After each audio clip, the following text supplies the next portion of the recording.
کابل، افغانستان۔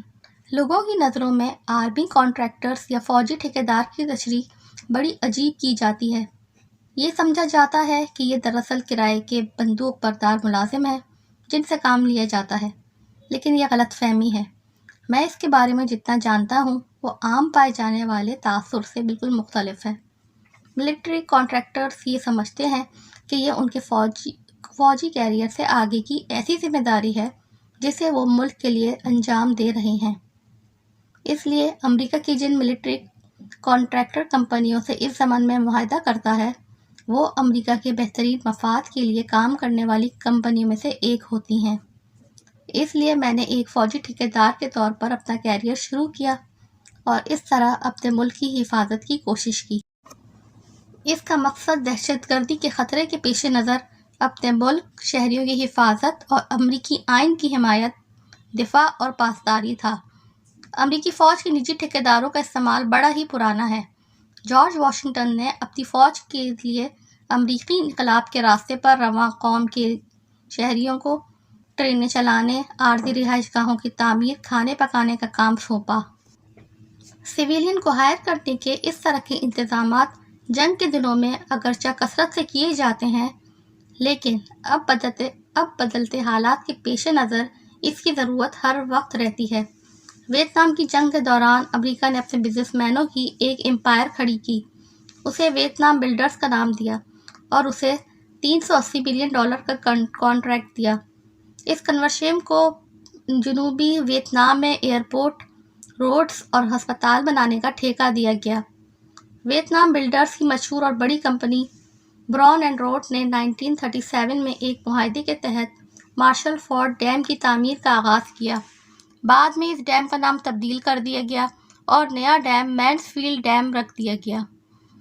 اس منصوبے کا سارا عمل کانگریس کے رکن جانسن نے انجام دیا۔ جب جانسن 2 دہائیوں بعد وائٹ ہاؤس سے رخصت ہوئے تو اس کے بعد برن اینڈ روڈ کمپنی کو بڑے تعمیراتی پروجیکٹ کے ٹھیکے اسی طرح ملتے رہے۔ اس میں شبہ نہیں تھا کہ کمپنی نے کئی بڑے تعمیری منصوبے مکمل کیے تھے، لیکن کمپنی کی اس ترقی کو جانسن کی مہربانی قرار دیا گیا۔ براؤن اینڈ روڈ کی مخالف کمپنی ایلواز کے نمائندے ڈونلڈ ایچ رمسفیلڈ نے 1996 میں کمپنی اور جانسن کے درمیان تعلقات کی تحقیقات کیں۔ 30 سال بعد رمسفیلڈ نے ہی امریکی صدر جارج ڈبلیو بش کے سیکرٹری دفاع کے طور پر خدمات انجام دیتے ہوئے پینٹاگون میں ایک نئی پالیسی متعارف کروائی، جس میں تقریباً ہر پہلو میں نجی شعبے کے ٹھیکیداروں کے عمل دخل کو بڑھا دیا گیا۔ اس اقدام نے رمسفیلڈ کے سابقہ نظریات کے لیبل پر ایک نیا لیبل لگا دیا۔ رمسفیلڈ کے اقدام نے جارج ایچ ڈبلیو بش کے سیکرٹری دفاع ڈک چینی کی طرف سے پیش کردہ تجویز کی حمایت کی۔ ڈک چینی نے 1992 میں براؤن اینڈ روڈ کو باقاعدہ طور پر $9.3 ملین کا ایک کانٹریکٹ دیا تھا، جس کے تحت کمپنی نے امریکی فوج کو لاجسٹک سپورٹ مہیا کرنی تھی۔ ڈائن کارپوریشن انٹرنیشنل کو دوسرے معاہدے سے نوازا گیا۔ اسی کمپنی میں مجھے 2004 میں افغانستان میں $600 روزانہ کے حساب سے ملازمت کی پیشکش کی گئی۔ یہ وقت میرے اور میرے خاندان کے امریکی ٹیکس دہندہ کے طور پر بہت اچھا تھا۔ 2005 میں واشنگٹن ڈی سی میں ایک سمپوزیم میں دنیا کی سب سے بڑی military contractor company black water کے CEO اور سربراہ ایرک پرنس نے کہا کہ فوج کے مستقل سائز کو بڑھانے کے بارے میں محکمہ دفاع میں مکمل اتفاق ہے۔ ہم 30,000 فوجیوں کی تعداد بڑھانا چاہتے ہیں۔ اچھی بات ہے۔ ان پر $3.6 ملین سے $4 بلین تک خرچہ آئے گا۔ میرا حساب کہتا ہے کہ ہر فوجی پر $1,35,000 خرچ ہوں گے۔ ہم اسے کم کر سکتے ہیں۔ ان تمام تر اقدامات میں جنگ لڑنے کے لیے کانٹریکٹرز سے فوجی ریشو بڑھائی جائے تو یہ جنگ لڑنے کا آسان اور سستا ترین حربہ ہے۔ 2006 کی کانگریس ریسرچ رپورٹ کے مطابق 2005 میں عراق میں ایک امریکی فوجی پر $4 لاکھ خرچ ہوئے۔ یہ رقم بڑھ کر $6 لاکھ تک پہنچ گئی، جس کا مطلب ہے سال میں $1.3 ملین کا اضافہ۔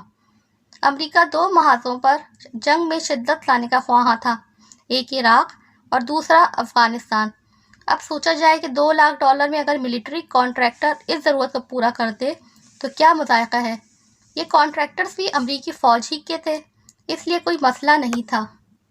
افغانستان کے پہلے دورے کے دوران میں اس ٹیم کا حصہ تھا جس کی بنیادی ذمہ داری حامد کرزئی کی حفاظت تھی۔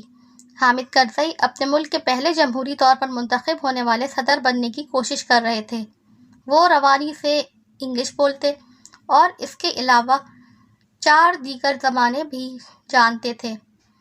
کرزئی نے اپنی عمر کا کچھ حصہ یورپ اور امریکہ میں بھی گزارا تھا، اس لیے وہ امریکہ کے لیے قابل قبول تھے۔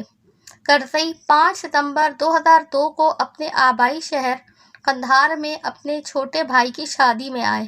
گورنر گل آقا شیرازی کو چھوڑ کر جا رہا تھا کہ محل کے گارڈ نے پستول نکالا اور کرزئی کی طرف رخ کر کے فائر کر دیا۔ فائرنگ کے تبادلے میں شیرازی اور ایک امریکی اسپیشل آپریشن آفیسر زخمی ہو گئے۔ بحریہ سیلر جو کرزئی کی سیکیورٹی پر تھی، انہوں نے قاتلوں کو گولی مار کر ہلاک کر دیا۔ اس واقعے کے بعد اسٹیٹ ڈپارٹمنٹ نے اس ٹیم کو پرائیویٹ سیکیورٹی کانٹریکٹرز کی ٹیم کے ساتھ تبدیل کر دیا، جسے ڈپلومیٹک سیکیورٹی سروسز سنبھالنی تھی۔ اس تبدیلی کے ساتھ میرا نام اس فہرست میں سب سے اوپر آ گیا جنہیں پرائیویٹ سیکیورٹی فورس کے طور پر ہائر کیا جا سکتا تھا۔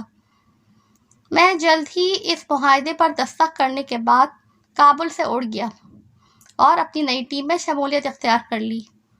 ہماری بنیادی ذمہ داری حامد کرزئی کی حفاظت تھی۔ ایک بار حامد کرزئی کو سابق مجاہد لیڈر اسماعیل خان سے ملنا تھا۔ اسماعیل خان نے 1980 کی دہائی میں روس کے خلاف CIA کی طرف سے اسپانسرڈ جہاد میں اہم کردار ادا کیا تھا۔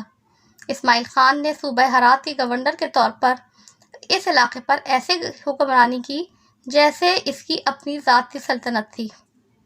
حامد کرزئی چاہتا تھا کہ اسماعیل خان اس کے نائب صدر کے طور پر کام کرے۔ یہ ملاقات اسی مقصد کے لیے تھی۔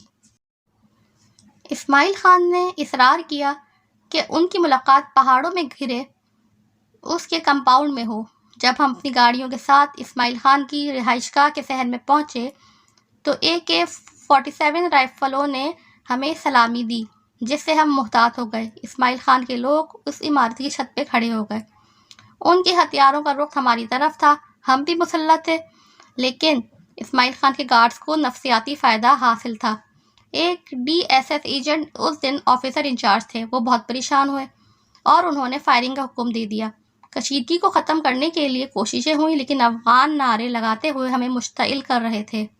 ہمارے آفیسر انچارج نے M4 رائفل اٹھائی اور جارحانہ انداز میں چھت پر جانے لگے۔ یہ ایک انتہائی کشیدہ صورتحال تھی اور میں سب کچھ کر سکتا تھا۔ میں نے اپنے اندرونی جذبات کو اپنے بیرونی سفارتکار کو بہتر بنانے استعمال میں رکھتا تھا۔ میں پرسکون رہنے کی کوشش کرتا تھا، لیکن میرے احکامات کے بعد DSS ایجنٹ کا حکم نہیں مانا گیا۔ ہماری ٹیم کے رکن نے اس DSS ایجنٹ سے بندوق لے لی اور اسے ایک گاڑی میں دھکیل دیا۔ اس طرح ہم کامیابی سے ایک ممکنہ تباہی کو ٹالنے میں کامیاب رہے، کیونکہ ہمیں سکھایا گیا تھا کہ اگر آپ کے پاس خود کو ایک خطرناک واقعے سے نکالنے کا ایک موقع ہے تو اسے فوری عمل پذیر کریں۔ جسم کو بیگ میں گھر بھیجنے سے بہتر ہے کہ کسی اور روز لڑ لیا جائے۔ یہ سبق ہے جو میں کبھی نہیں بھول سکتا۔